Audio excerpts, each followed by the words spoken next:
नमस्कार मित्रों, बहुत बहुत स्वागत है आपका हमारे चैनल पर। आज हम ज्योतिष श्रृंखला के अंतर्गत अगले विषय को प्रस्तुत करने वाले हैं। आपको बताएं, इसके पहले हमने जन्म कुंडली, प्रश्न कुंडली, अन्य शास्त्रों का हमने विचार किया, अध्ययन किया।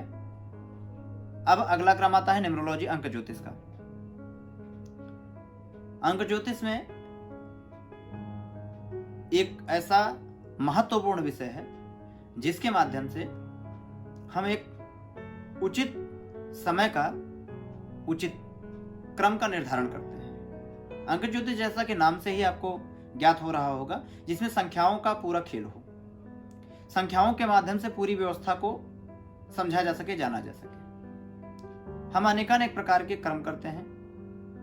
हम चाहते हैं कि जिस तिथि को हम अपना कार्य करें वह हमारा कार्य श्रेष्ठ हो, उत्तम हो। जिस स्थान पर जाएं, जिस घर में रहें, जिस वाहन को लें, अथवा संख्या संपन्न जो भी व्यवस्था होती है वह हमारे अनुकूल हो, इसका हम हमेशा अपेक्षा करते हैं। अगर इस अपेक्षा की हमें आवश्यकता होती है तो हमें निश्चित ही उसके अनुरूप कार्य करना होता है। और वह कार्य किस प्रकार का होता है? जैसे आप कोई वाहन लेते हैं तो वाहन की एक अपनी संख्या होती है। उदाहरण के लिए, आपने जो वाहन लिया है उसके अंतिम की जो 4 संख्याएं होती हैं, जो मूलतः संख्या के अंतर्गत माना जाता है। संख्या मान लीजिए 9310 है, 9310।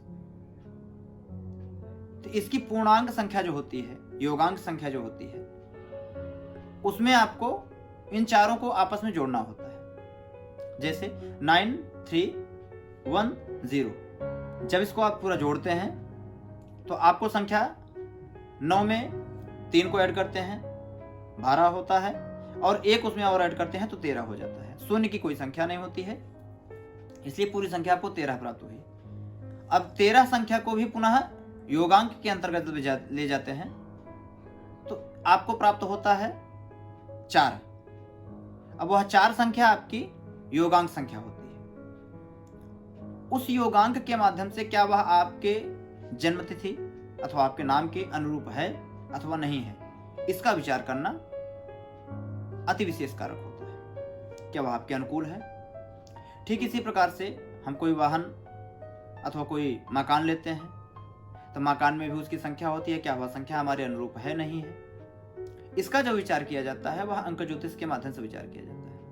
आपकी जानकारी के लिए बताएं तो हमारे नाम का जो पहला अक्षर होता है अथवा हमारे नाम के जो लेटर्स होते हैं, अक्षर होते हैं, उनका भी अंक ज्योतिष से पूरा महत्व होता है। क्या वह उतने लेटर, उतने अक्षर हमारे नाम में होने चाहिए अथवा नहीं होने चाहिए? क्या हम उसका उचित उपयोग करें, अथवा कौन सा ऐसा लेटर है, कौन सा ऐसा अक्षर है, कौन सा ऐसा नाम है जो कि हमारे लिए अति श्रेष्ठ कारक होगा? आपने देखा होगा बहुत सारे एक्टर्स जो कि उत्तम पदवी को प्राप्त हुए हैं, उन्होंने अपने नाम का परिवर्तन किया हुआ है। वो उस नाम का परिवर्तन अंक ज्योतिष के ही माध्यम से किया जाता है। जैसे दिलीप कुमार जी को देख लीजिए, अक्षय कुमार जी को देख लीजिए, अन्य ऐसे बहुत सारे कलाकार हैं जिन्होंने अपने नाम के पूरे ही अक्षरों को बदल दिया है। हम अपने व्यापार का नाम रखते हैं, उसमें भी अंक ज्योतिष के माध्यम से यदि हम निर्णय लेते हैं तो कहने का तात्पर्य है कि अंक ज्योतिष हमें एक उचित निर्णय लेने के लिए समर्थ बनाता है, जिसके माध्यम से हम अनेकों उत्तम से उत्तम निर्णय लेकर के और उसमें उत्तम सफलता प्राप्त कर सकते हैं। तो अंक ज्योतिष का यह प्रभाव निश्चित रूप से हमारे जीवन पर और हमारे आगामी भविष्य पर पूर्ण रूपेण पड़ता है, और उसका हम उचित क्रम जान करके, समझ करके, अपना भाग्यांक, मूलांक, योगांक, नामांक आदि का जो क्रम होता है उसको समझ करके, जान करके, और एक सही मार्ग प्रशस्त कर सकते हैं। इस प्रकार से अंक ज्योतिष से संबंधित ये विषय रहे। हम शीघ्र ही अंक ज्योतिष पर एक बृहद रूप में उसके नियमों को, उसके शास्त्रीय क्रमों को एवं उसके उचित फलादेश को आपके सामने अवश्य प्रस्तुत करेंगे। आपकी किसी जिज्ञासा के लिए आप नीचे कमेंट बॉक्स में अवश्य अपना कमेंट दें, यथासमय यथोचित उसका निस्तारीकरण किया जाएगा। तब तक के लिए नमस्कार, जय माता दी।